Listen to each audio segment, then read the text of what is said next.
आप देख रहे हैं लाइव 7। नमस्कार, लाइव 7 विशेष में आपका स्वागत है। मैं हूं ज्ञान रंजन। दोस्तों, कल से ही ये चर्चा थी कि आखिरकार निर्मला सीतारमण के पिटारे से क्या निकलने वाला है।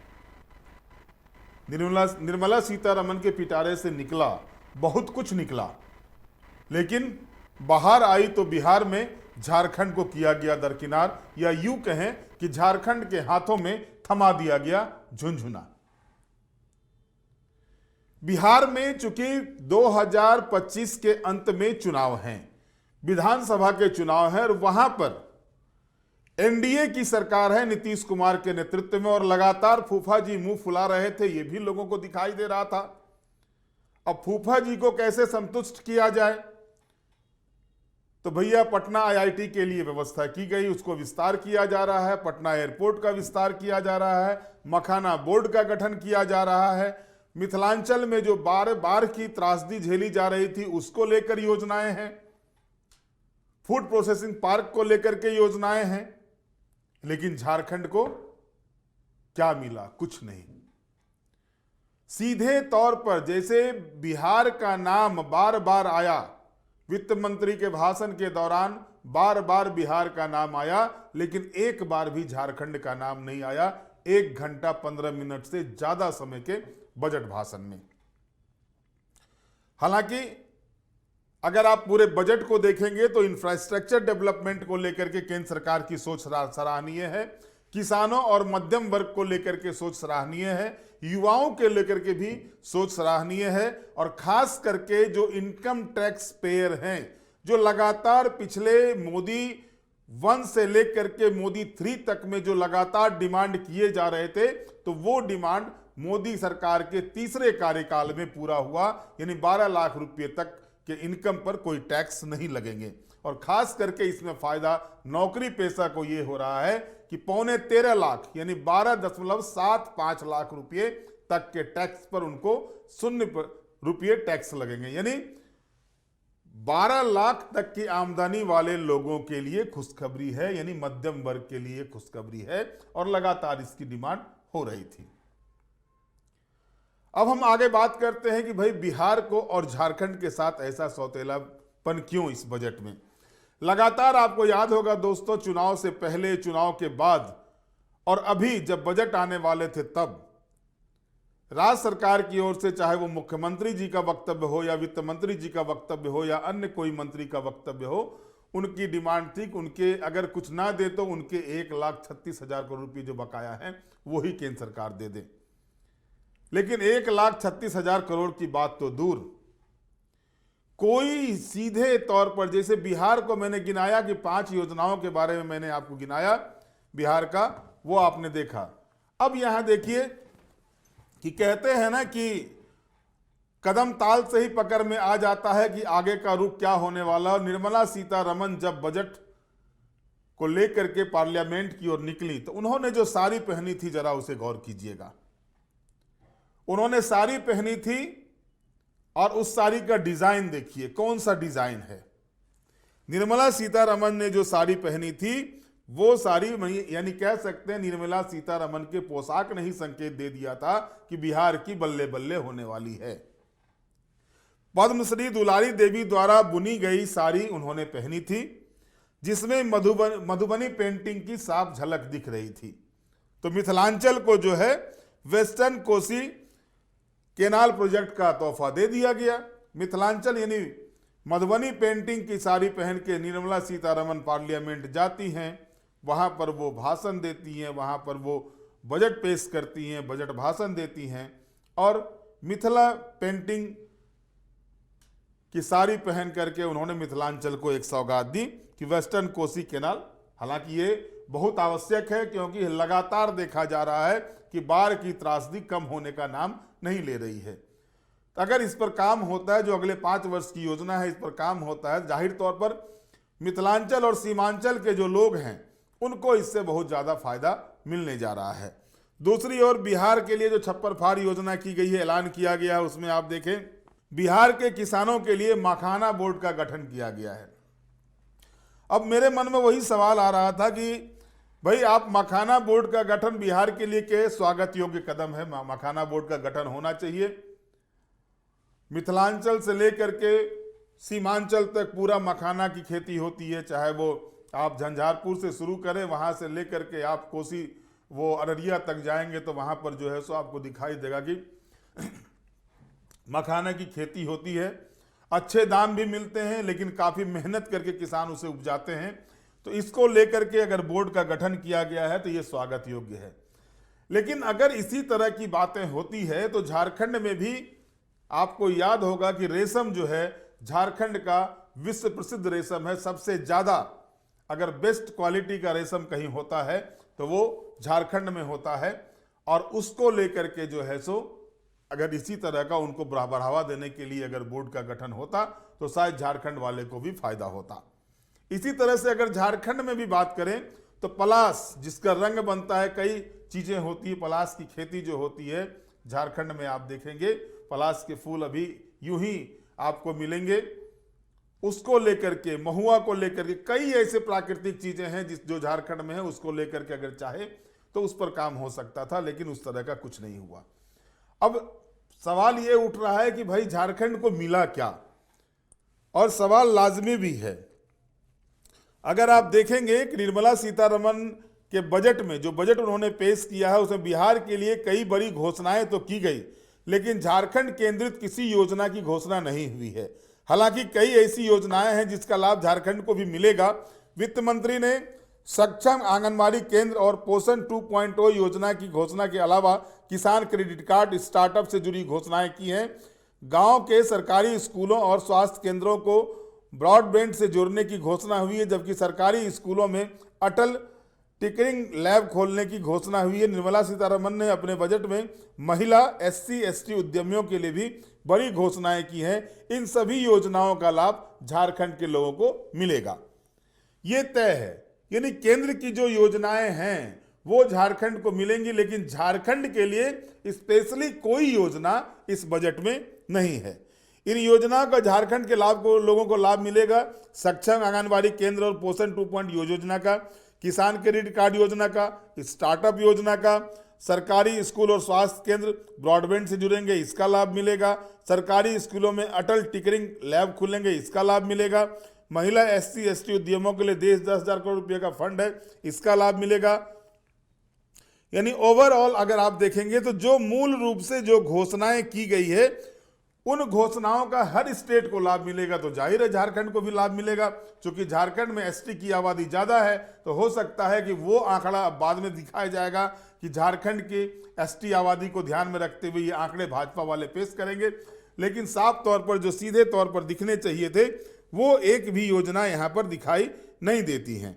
इसके अलावा अगर आप देखेंगे तो वित्त मंत्री ने अपने बजट में जो है बुजुर्गों के लिए 6 ऐलान किया है, जिसमें है सीनियर सिटीजन्स के लिए टैक्स छूट दोगुनी 50,000 से बढ़कर 1 लाख रुपये। 36 जीवन रक्षक दवाएं पूरी तरह से टैक्स फ्री। देश में 200 डे केयर कैंसर सेंटर बनेंगे। मेडिकल उपकरण और कैंसर की दवाएं सस्ती होंगी। 6 जीवन रक्षक दवाओं पर कस्टम ड्यूटी 5% घटाई जाएगी। 13 मरीज सहायता कार्यक्रम बेसिक कस्टम ड्यूटी से बाहर हो जाएंगे। किसानों के लिए जो है जिस तरह से मेहरबान, मैंने बताया कि मध्यम वर्ग, किसान और युवा के लिए सरकार मेहरबान इस बजट में दिखी है। तो उसमें अगर आप देखेंगे तो किसान क्रेडिट कार्ड जो KCC है, उसकी लिमिट को 3 लाख से बढ़ा करके 5 लाख रुपये किया गया है। देश में PM धन धान्य कृषि योजना शुरू होगी, 100 जिलों को फायदा होगा इसका। डेयरी और मछली पालन के लिए 5 लाख रुपये तक का लोन दिया जाएगा। समुद्री उत्पाद सस्ते होंगे। कस्टम ड्यूटी 30% से घटाकर 5% की गई। अंडमान निकोबार और गहरे समुद्र में मछली पकड़ने को बढ़ावा मिलेगा। बिहार के किसानों की मदद के लिए मखाना बोर्ड का गठन, जैसा कि मैंने बताया, होगा। मिथिलांचल में पश्चिमी कोसी नहर परियोजना शुरू होगी। 50,000 हेक्टेयर क्षेत्र के किसानों को इससे फायदा होने जा रहा है। दालों में आत्मनिर्भरता हासिल करने के लिए 6 साल का मिशन तैयार किया गया है। Post payment bank payment service ग्रामीण योजनाओं में बढ़ाई जाएगी।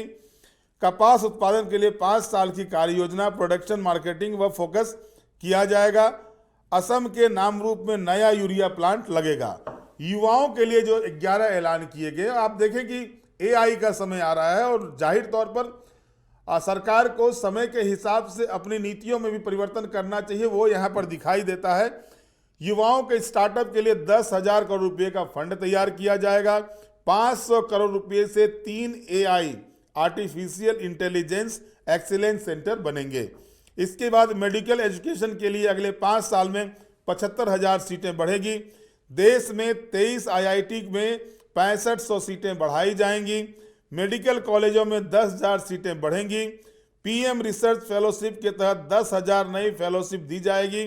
देश में ज्ञान भारत मिशन शुरू होगा। 1 करोड़ मैन्युस्क्रिप्ट का डिजिटलाइजेशन होगा। पटना आईआईटी में हॉस्टल सुविधाएं बढ़ाई जाएंगी। Make in India, make for world को बढ़ावा देंगे। स्किल बढ़ाने के लिए 5 राष्ट्रीय स्तर के सेंटर बनाए जाएंगे। सभी सरकारी माध्यमिक विद्यालयों और प्राथमिक स्वास्थ्य केंद्रों में ब्रॉडबैंड कनेक्टिविटी की जाएगी।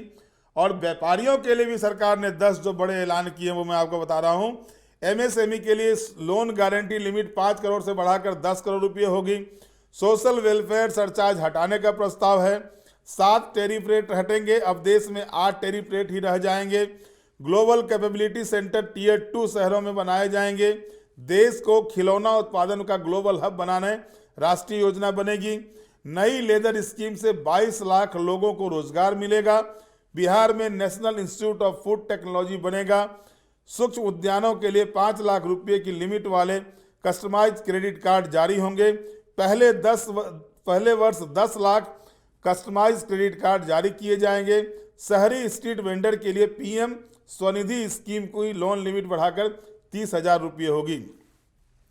36 जीवन रक्षक दवाएं और इलेक्ट्रॉनिक सामान और मोबाइल सस्ते होंगे। ये सारे चीज आपने देखे होंगे। लेकिन सबसे बड़ा चीज जो हो रहा है, सबसे बड़ी बातें जो हो रही है, जो मैंने स्टार्ट ही किया था कि भाई पिछले बजट में देखा गया कि आंध्र प्रदेश पर सरकार मेहरबान थी। बजट में आंध्र प्रदेश पर पूरी तरह से जोर दिया गया।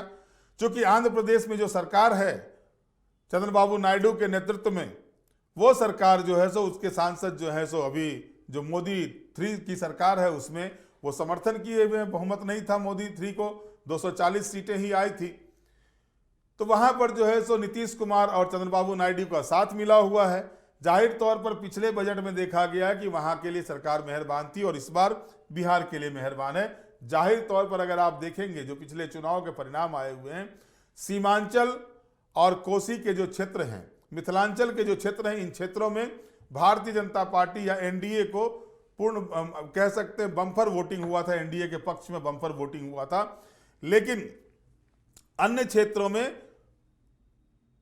भाजपा के लिए मुश्किलें खड़ी हुई थी। लोकसभा चुनाव में भी ये चीजें देखी गई। जाहिर तौर पर जो स्थिति बनी हुई है, अब बिहार विधानसभा के चुनाव होने हैं। नवंबर दिसंबर महीने में बिहार विधानसभा के चुनाव होने हैं और इसके बाद अभी बजट आना नहीं था। और लगातार देखा जा रहा था कि पिछले दिनों लगातार ये खबरें चल रही थी, नीतीश कुमार फिर से बदल सकते हैं, आरजेडी के साथ जा सकते हैं, कई तरह की बातें आ रही थी, नीतीश कुमार नाराज चल रहे हैं, लगातार ये खबरें चल रही थी। हालांकि नीतीश कुमार ने खुद इसका खंडन किया था। अब इस विशेष राज्य का दर्जा की मांग जो है सो लगातार बिहार के द्वारा की जा रही है। नीतीश कुमार ने इसको लेकर के मानव श्रृंखला तक बनाया था, लेकिन उनकी बातें नहीं सुनी गई। अब जो है सो मुख्य मुद्दे जो बिहार में थे, खास करके जो नेपाल से पानी छूटने के बाद स्थिति बनती है बिहार में, वहां पर जो बाढ़ की विभीषिका हर वर्ष दिखाई देती है, उसको ध्यान में रख करके जो मिथिला में इस तरह के बोर्ड के गठन का निर्णय लिया गया है, वो आप कह सकते हैं कि एक तरह से स्वागत योग्य है। वहीं दूसरी ओर जो कैनाल प्रोजेक्ट हुआ है, माफ कीजिएगा बोर्ड मेरे मुंह से निकल गया, जो मिथिला से क्षेत्र में कैनाल प्रोजेक्ट को मंजूरी दी गई है, कैनाल प्रोजेक्ट तैयार किया जाएगा, इसको लेकर बजट में प्रावधान किया गया है। ये एक बड़ी आबादी को इससे लाभ मिलने जा रहा है, बिहार की बड़ी आबादी को लाभ मिलने जा रहा है, जो वर्षों वर्षों से बाढ़ की त्रासदी को झेलते आ रहे हैं।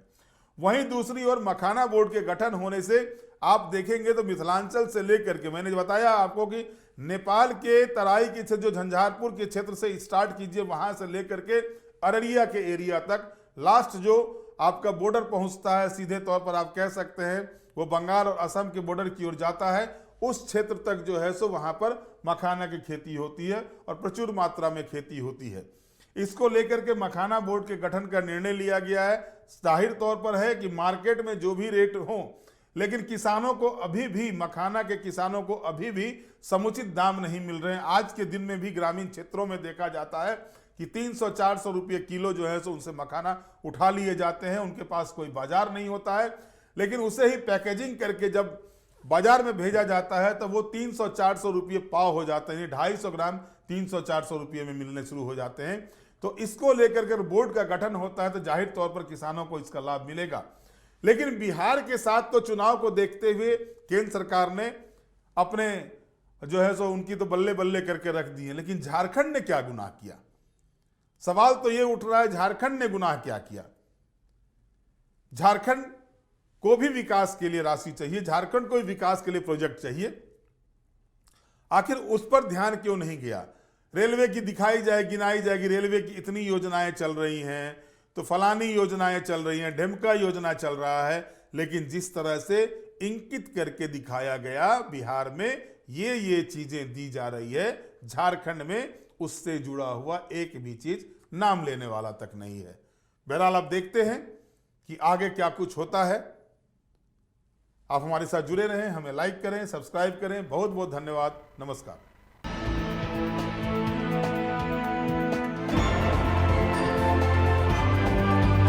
आप देख रहे हैं लाइव 7।